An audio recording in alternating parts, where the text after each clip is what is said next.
Greetings, everybody. I'm Jeremiah. That's him. She's Vania. That's me. Welcome to another episode of the Beard and Curls podcast, where culture and creativity meets consciousness. And if you're new here, consider subscribing to our YouTube channel or follow us on your favorite platform for the latest, most exciting conversations anywhere. You ready? I'm ready. Cue that intro. What's up, guys? It's your girl, Margot Bingham. Karen Parsons. You're now tuned in. You're now tuned in. You are now tuned in. You are now tuned in to Beard and Curls. Beard and Curls. Beard and Curls. Beard and Curls. Beard and Curls.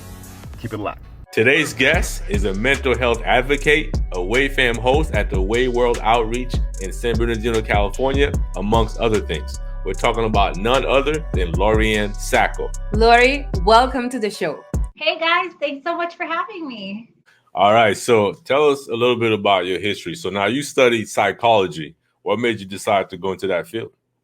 Well, it's actually a really funny story. Initially, when I was younger, I saw this movie. It had Billy Crystal and Robert De Niro. I don't know if you guys heard of it, but it was Analyze This. So it's about Robert De Niro's character who's a mob boss, and he can't do things like kill people, or he's looked upon as really weak. So he goes to Billy Crystal, who's a psychiatrist, and decides, hey, I need some help. So he hires Billy Crystal, and then you just see Robert De Niro just like sitting down on the couch, telling him his problems. And I think that sparked something with me, because Robert De Niro was looked at as weak if he couldn't, continue to be the mob boss that he is. So that naturally kind of just like hit home, because like a lot of times, just growing up, it was mental health was kind of like looked upon as a weakness. And so I think that's what started getting me interested in it. Okay, so just as a follow-up to that real quick, I like that story. So do you like Analyze This or Analyze That better? Oh, good question. The original is always better. I thought so. Yeah, Billy Crystal, Robert De Niro. Yeah, that's nice. So, Lori, what was your family's reaction to your decision?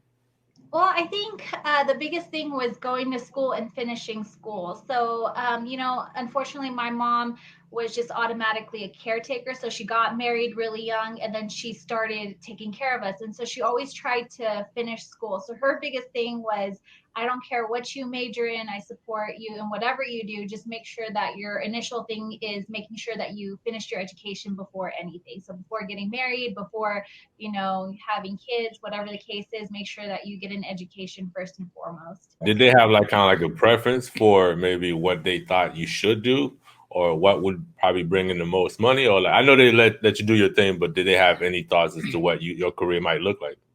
Well, I think in our culture, it's more of, you do your education, but that's not like the end all. It's, you get married, you have kids, kind of go along with that course, and that technically the husband would be the main breadwinner. So I think if it was, if I was a boy in my family, I think my dad or my mom would have pushed us to do, be a doctor or a lawyer or something of that sort. But because I'm a female, it's more of like, well, whatever you do is good, but, your end result should be get married and have children. And how did that make you feel, actually?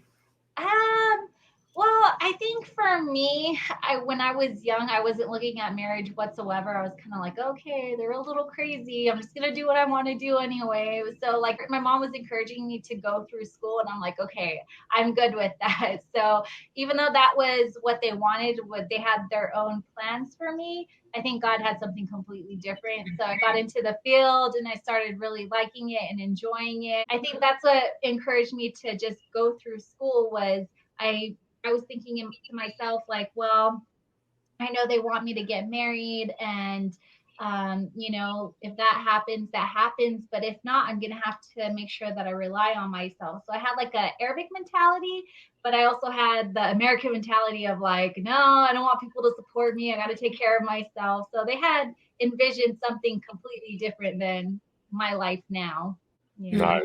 So culturally speaking, how does your community approach mental health or mental illness? My family migrated when they were younger, and then so when they have their own culture and their own homeland, and then us being, first Arab Americans, we kind of have like the old traditional mentality, and we also have like the new American mentality. So looking at it from my parents' generation, they consider mental health as more of a weakness. So in the Middle East, you don't have a lot of places that have mental health because, culturally, it's like you only go to a therapist if you're mentally weak. So they don't believe in therapy whatsoever. But coming to America now, like how our generation is, it's we've come to see like the effects and the stigma that our parents had. And a lot of us, we recognize that there are mental health issues, whether it's anxiety, depression, whatever it is. It's like our generation is a lot more open to go and see a therapist versus the older generation is just like, there's no way. Like, you will not, I don't care if we have marriage issues. I don't care what kind of issues you have. You figure it out within the family. So I think like with our culture, you have a collectivistic group and you have individualistic. And so our family is more collectivistic. So if there's issues within the family, you as a culture kind of like come together and figure out those issues instead of you going off on your own and going to see a therapist or whatever the case is. With our generation now, it's like we recognize, some of us have a lot more issues because of how we grew up. So, going to a therapist is probably a really good idea. So instead of looking at you're mentally weak or whatever the case is, it's like now we're more encouraged to go see a therapist because we're dealing with the issues that our parents didn't really address initially. I understand. So, like, how would they address the issue? So you said like they come together as a family, but what if they don't know how to resolve the issues after trying? Like, what do they normally do? I think a lot of the times is that they don't know what to do. They kind of like brush it under the rug. So it's like if somebody's struggling with, let's say, drugs or other like things, they'll have a sit down conversation with you. Like this is disrespectful to the culture. They kind of like lecture you. And so what I find is a lot of times is when they're getting lectured, the kids will sit there and just be like, okay, I won't do it again. But then late, like somewhere in their own lives, they're just doing whatever they want to do, but like they'll hide it from their parents. And so that's with our generation. With the older generation, it's just kind of like, if you don't get it together, we're going to like smack you until you like, you behave the way that we want you to behave. Gotcha. So then, obviously, you talked about being first generation. So, how much of a change have you seen over time in how they perceive mental illness from when you were coming up to where you are now? Well, I think, the traditional Arabs, they kind of view mental illness as, like I said, like a weakness. If you're struggling with something, it's because you're mentally weak. Or, a lot of times is that you will see, people on the street that have schizophrenia and clearly they have mental health issues. But like to the older generation, they're like, okay, they have demons in them, they're more of like, there's something, spiritually wrong with them. Versus where you're coming toward, the first Arab American generation, and we're looking at it like, hey, they actually have a disease, they have schizophrenia, they're bipolar, there's something mentally wrong with them. They need things like medication to kind of like help stabilize them. But that's the thing, though, Lori. So, like, how much of influence have you guys been able to have on that generation to kind of get them to become more open-minded about these other possibilities? I think a lot of us pretty much struggle because I think half of us are thinking, I don't want to be mentally weak like my parents are indicating or the cultural stating. So a lot of them still have that stigma of if I go to a therapist, I'm considered mentally weak versus there's, other people that from our generation where they're like, no, I'm not necessarily mentally weak. I just need that help. And so some of our generation kind of thinks, okay, I don't want to keep going. I don't want to, deal with the whole therapy. I don't agree with it versus other people have become more open and recognizing, hey, like I do have issues and I need to swallow my pride and go and see someone. I understand. Like, so personally, like for like somebody who decides, like a first generation or somebody like that who decides to go see a therapist, are they kind of like going against like cultural norms and do they face potential backlash? Like how is that part? I think, for my family specifically, I know that if there is someone that kind of goes and seeks a therapist, initially the family would be like, oh, there's nothing wrong with you, fix it yourself, you don't need a therapist to help you, I can help you, I can be your therapist. And then you're like looking at your parents like, you got your own issues, I don't want to, let me go to a professional. So sometimes there's still that stigma that you have to face. But I think now it's like, I think the older generation is becoming a little bit more open with it versus initially they were like, are you crazy? Don't tell anybody in the family that we're going to a therapist.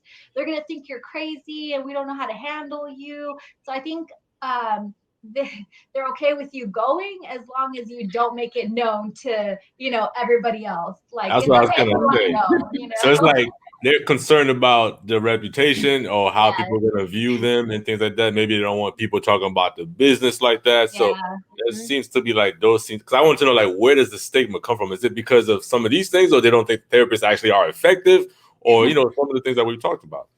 I think because therapy is just such a huge stigma in our culture where they're thinking you're mentally weak. So it's like, no, we don't want our family to be known as mentally weak ones. Like, and I remember growing up is when we did have problems within our family, my parents were more of like, no, you keep that to yourself. You don't tell anybody that anything that you're struggling with, like you need to figure it out internally. And a lot of times when I was younger, I couldn't figure it out internally because I was going through so many, hormonal issues. I was growing up, I had to learn a lot of things on my own emotionally because I didn't have that opportunity to share my emotions openly because of the fear of backlash that I would get from my family. Like, you shouldn't be feeling this way. If you are feeling a certain way, keep it to yourself. I don't want to hear about it, So I did kind of face a lot of those kind of issues growing up, even with me and my cousins and my sisters. It was like we kind of confided in each other, but we could not confide with anybody else. It's just kind of like our generation, we're like, does your family do this? Because this is what I'm struggling with. And so I think growing up, we kind of confided in each other because we were like thinking like this is not normal, but we didn't tell anybody else. It was just more within the family. Did studying psychology help you with your healing process, or just understand yourself better, that you felt like you got like better coping skills? It did actually, because growing up and I was studying, why we are the way we are, or, just how different cultures view therapy, or, how they're raised as kids. It's kind of like it kind of gave me an opportunity to look through their eyes and think like, okay, this is what is socially normal. This is what abnormal. And so kind of taught me a lot of things of why they thought the way that they thought, and it also taught me more about myself. Like, the stuff that I was struggling with wasn't abnormal. It's things that all kids kind of go through when you're growing up, when you're going through that adolescent phase. It's something that at first I was like, oh my gosh, I'm crazy for thinking this way. Why am I even, going through this? What's wrong with me? But in reality, it's things that everybody goes through and it is normal. It's just how you deal with it, basically. What are some of the things that your generation can do to kind of break that stigma for the next generation that comes after you?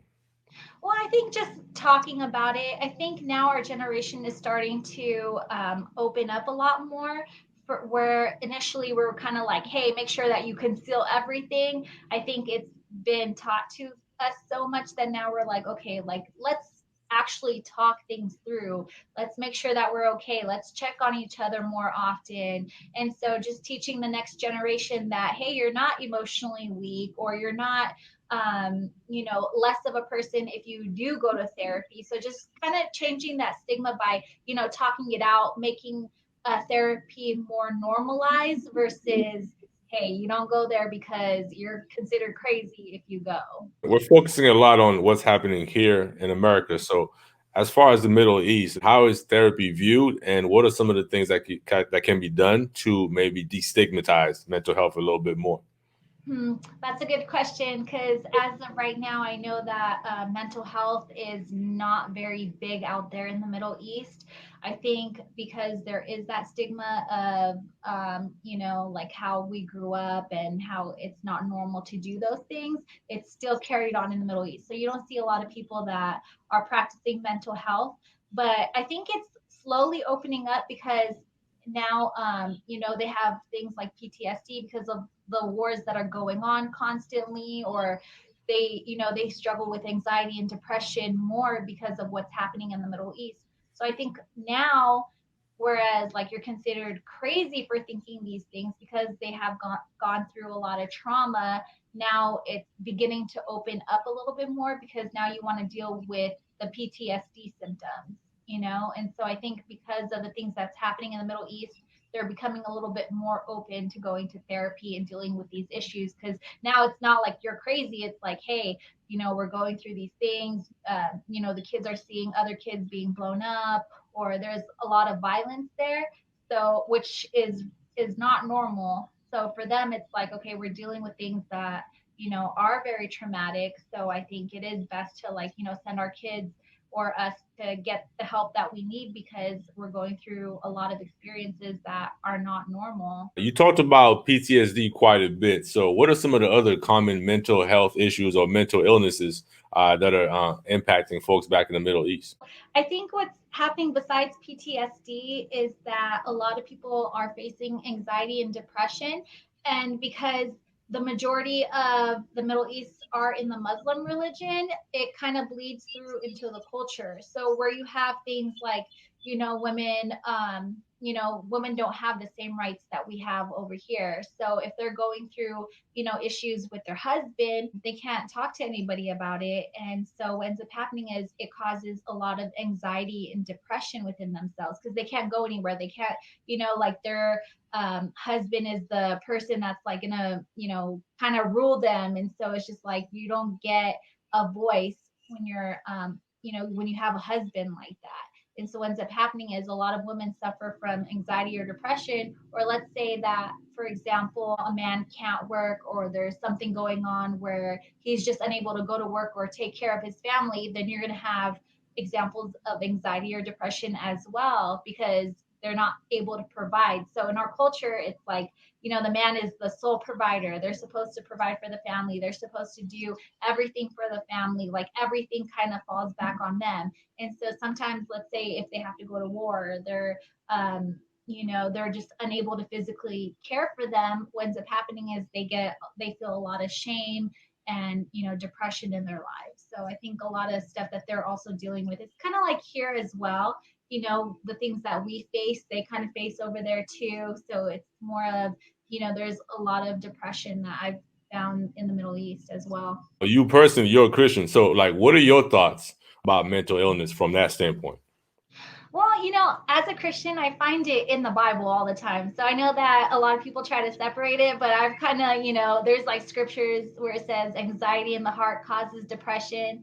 Don't be anxious for anything, but in everything, prayer and supplication. So it does address those things. Like clearly there is, mental health issues that we deal with as believers. Being a Christian doesn't exempt us from going through troubles and tribulations. It says the opposite. We are going to face a lot of things. We're going to go through life. We're going to be hit with numerous things. Like the Bible doesn't say that our lives are going to be easy going as a Christian and walking through. It's going to actually be harder. The Bible is full of psychology. There's so many, people in the Bible that they go through stuff and you just see, God, encouraging them because they are getting discouraged. They are getting depressed. They struggle with real things and it hasn't changed. Today, we still struggle with, maybe not the exact same things, but we still struggle with a lot of things that have to deal with our mental health. So for me, I think that, the Bible just kind of clearly goes over these things. And I think that mental health is in the Bible clearly. And God addresses those things. Look at somebody like Nebuchadnezzar. I mean, you can't tell me he wasn't a narcissist. Wow, you Bow down to me and kiss my feet. Oh, you would have had a field day with him, Jeremiah. Kiss my feet. It's my Yeah. And then even the demoniac. I mean, that dude was possessed out of his mind, but there was some mental health stuff going on with that as well. So. That's true. And it's funny because a lot of times, you know, with schizophrenia, like before, people used to believe that people that had schizophrenia were demon possessed. And so, like nowadays, if someone has schizophrenia, the best way to kind of, you know, decrease those symptoms is by putting them on drugs. And so it's like, okay, are you dealing with the root issue? Because like a lot of times we try to mask, you know, these mental health issues with drugs, but sometimes you need therapy. Sometimes you need someone to talk to, you know, like release all that frustration. Because I think what ends up happening is a lot of times, you know, we kind of carry things within us and we let it build and we let it build, and then we like go off and people think, oh, she's crazy. But in reality, it's just like a lot of frustration just kind of like built in. So it's like a lot of times, you know, we want to mask it with medicine, but sometimes we just need to like talk to one another, go to a professional to help you walk through those things and not necessarily over medicate ourselves, you know? That's a whole different conversation. Yeah. So I wanted to ask you, like, because you have this expertise, do you feel like people in your community feel more comfortable approaching you? That's a good question. I think because they view me as the therapist in the family, even though I haven't like continued my education yet, they're always coming at me like, "What do you think about this? You're the professional in the family. Like, what would you do with this?" And I'm like, "Oh, I'm not there yet." But because of what I've like studied in general, it's kind of like funny because like I know how to deal with stuff, but it's because like you know, I'm in God's word, and so a lot of times it's like God has the answers. So they kind of come to me and they're like, what should I do? And I'm like, I'll just do what God's word says and I'll just pass on the information. So a lot of times I'm like, okay, I'm not that professional. Let's get it straight. But it's funny that like with every single small issue, they just kind of like run to me like, what should I do about this? What should I do about this? And I'm like, I can only give you, you know, things that I've learned from my own life. Like until I'm able to get my master's and become licensed, I can only do what I'm able to do for them, you know? Are you going to claim it now, right now? You going to break news with us? You going for that master's in psychology? Still praying on it. Still praying on it. I mean, but I honestly, I love it. I think because of like what I've gone through in my life, I wish I had somebody to talk to going through the things that I had to go through. I wish that there was somebody that kind of, you know, furthered their education in mental health, because that probably would have gave me an opportunity to, you know, say like, hey, like there's stuff that I'm dealing with. I could really use your help. But because we didn't have that growing up, it's like that's why I chose to become part of this field, was because there was nobody that's in the field where I can go and talk to them about these things. And so for me, it's like, you know, going through it and just kind of learning the stuff that I've learned, I can help people like me with my family where, you know, they had nobody to turn to, but I'm like, hey, I could be someone, you know, to help support you in these areas. So I completely, you know, I hope that that's what's going to happen. I hope, you know, to go further in the education. But until then, I'm just going to do what I'm doing now, you know, kind of help them through with the word of God. So switching gears a little bit. Okay. And so you were prominently featured in a Lindera's Success story commercial. What was that experience like for you? Well, it was really interesting because I have a coworker and she was always like, hey, you should do Lindora, you know, go on it. Because I was always trying to like lose weight. And I think I was like, no, I could do it on my own. I could just count calories, or I could do something like this. And so she's like, just do it. And I'm like, fine. Okay, I'll go ahead and join Lindora. So when I joined Lindora, I lost like 21 pounds. And there was a photographer that was kind of randomly at Lindora in Highland. And so he's like, hey, can I take a photo of you? And I was just like, okay, like, why not? Like, I didn't think it was going to go anywhere. So the photographer took a photo of me. And then I saw it on Yelp. And I was like, oh, okay, that's cool. You know, like my face is on Yelp for that Lindora. But then I think a couple of weeks later, I got a phone call from the marketing director. and he was like, hey, we would love for you to do a commercial. And I'm like, I thought it was spam. So I kind of deleted the number. I was like, oh man, they're really trying to get me. And so finally the director called me and was like, hey, we would love for you to be on a commercial. This is not spam. This is like a real thing. And I was like, really? Why? And so I was like, okay, it'd be like a fun thing to do. So what happened was they needed like some people that were actually, not paid actors, people that actually went through the program and lost the weight. So going in there, they had me, they came and they, were talking to me kind of like an interview. And I was like, oh, I don't know if I'm going to, get like the whole big part commercial and stuff. So we were filming and, they were telling me like some people's filmings are going to go through, some people are not. So I'm sitting here like, oh, I don't think I did well. This is not going to go far. And then the next thing I know, I'm like, my face is like plastered everywhere. I have like a commercial that I'm doing, and I'm like, what in the world happened? So I didn't really think I was going to become like a huge ambassador for Lindora. It just kind of happened, The commercial, I saw it. It's nice. It's clean. And I thought it was good representation. So yeah, I'm glad to hear that it worked out. Yeah, I am too. It was a really cool experience. People ask me all the time, were you ever paid for it? And I'm like, no, but it's really opened doors because I know a lot of people that are struggling with, their weight. They'll come to me and be like, how did you lose the weight? What did you do? And I'm like, I just followed the program that Lindora told me to do, and I lost the weight. It wasn't easy. Like, you have to put in a lot of work, but I tell them like it's just so much easier having like a partner kind of come alongside you and kind of like coaching you through things. And do you have a personal coach that help you in this program? So we have like nurses. So every single day you kind of go in and you check with the nurse.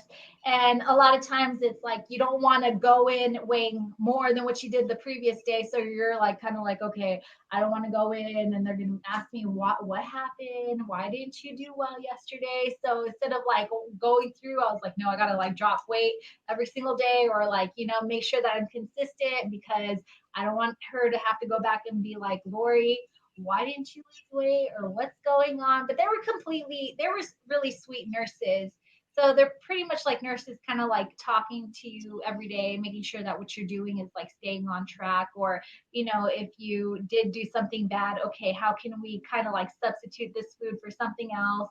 So it really helped having like, those nurses every single day kind of like coaching you, reviewing your food log, making sure like, hey, this is what's causing weight gain, or this is like a food that you continue, to eat because it's helping you lose weight. So that really helps. So the nurses really helped. So with everything that you've got going on, everything that you've accomplished, what's next for you? What's in store? What can we expect from you going forward? Well, like I said earlier, I'm hoping to continue my education in psychology. So hopefully I'll be a licensed marriage and family therapist one day, Jeremiah. I hope to become you one day. You're my my perfect example of what I want to do. Oh, without a doubt. Whenever you're ready, I'm here. I got you. I'm actually my coach sometimes, so it's okay. There you go. So, Lori, where can someone find you online? You can find me on Instagram at LuluAnn86. I see you have that on the Dropbox. Or on Facebook at Loriann Sako. So I have those two platforms that, I occasionally check, here and there. Occasionally. Nice. Occasionally. Well, Lori, we definitely want to thank you for taking the time. Like, I just want to give some context. We've known Lori now for some time. I've personally known Lori now for about 10 years. And so we're like family, like the sister I never knew I had. So I appreciate you making the time for us. I love you guys. You guys are totally family to me. I love you so much. I really enjoy every single episode that you guys put out there. I love seeing your guys' face. Well, there you have it, folks. That's our show for today. Thanks again for tuning in. And as always, like it or not, Beard and Curls is the new his and hers.